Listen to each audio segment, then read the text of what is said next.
আসসালামু আলাইকুম। আজকের পত্রিকা একটা রিপোর্ট করেছে, তার শিরোনাম হচ্ছে সরকারের পদক্ষেপের অপেক্ষায় দলগুলো।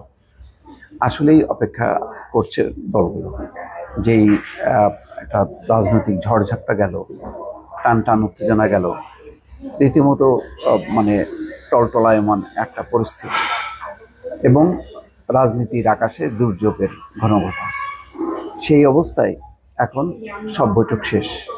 গতকালকে 20টি রাজনৈতিক দল বা 20 জন নেতার সঙ্গে বৈঠক করেছে।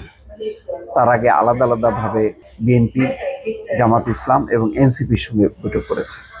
সবার এখন অপেক্ষা যে একটা রোডম্যাপ এখন শুধু নির্বাচনের না, একই সঙ্গে সংস্কার, একই সঙ্গে বিচার। তো বিচারের ব্যাপারে তো আর বলতে পারে না যে এই সময়সীমার মধ্যে, দ্রুত সময়ের মধ্যে বিচার প্রত্যাশা, এটা বলতে পারে।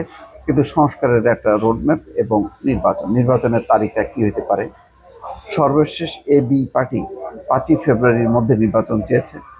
আর জামাত ইসলাম আকার ইঙ্গিতে যেটাই বলেছে যে যৌক্তিক সময় রমজানের আগে, অর্থাৎ ফেব্রুয়ারির মধ্যেই। বিএনপি ডিসেম্বরের মধ্যে নির্বাচন। কালকে তারেক রহমান ভার্চুয়ালি যুক্ত হয়ে খুব জোরের সঙ্গে বলেছেন যে ডিসেম্বরের মধ্যেই তারা নির্বাচন চায়। এই অবস্থায় রাজনৈতিক দলগুলোর সঙ্গে বৈঠক শেষ হবার পর এখন কিন্তু সরকারের কাছেই কোর্টের বলটা, যে তারা এখন কিভাবে খেলবে, কিভাবে বিষয়টা ফয়সালা করবে। নির্বাচনের ব্যাপারে একটা সুস্পষ্ট ঘোষণা দিতে হবে, সেই সাথে সংস্কারের ব্যাপারেও কবে কাজটা শেষ হবে সেই অঙ্গীকারটা বা সেই ঘোষণাটা দিতে হবে। এই ঘোষণা ছাড়া কিন্তু এই জায়গা থেকে আর কোনো বিকল্প নেই, সময় ক্ষেপণের কোনো অবস্থাই নেই।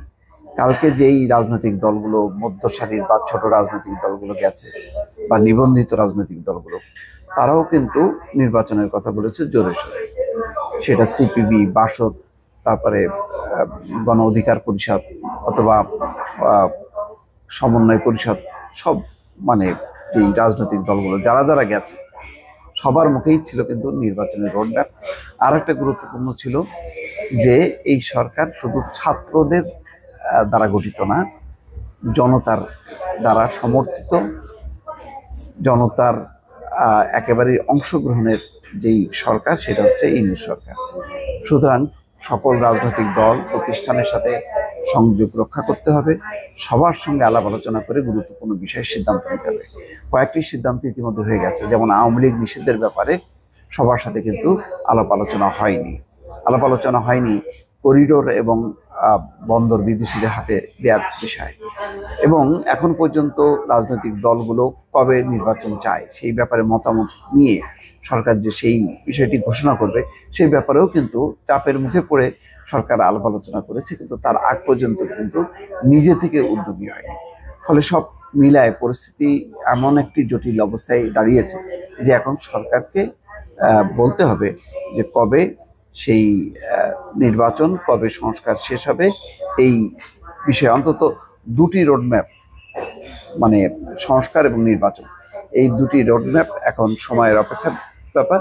অর্থাৎ সরকারকে আজকে হোক কালকে হোক খুব দ্রুত সময়ের মধ্যে এই দুটি আনুষ্ঠানিকভাবে ঘোষণা করতে হবে এবং সকল রাজনৈতিক দল কিন্তু তার অপেক্ষায় আছে। দর্শক ভালো থাকবেন, আল্লাহ হাফেজ।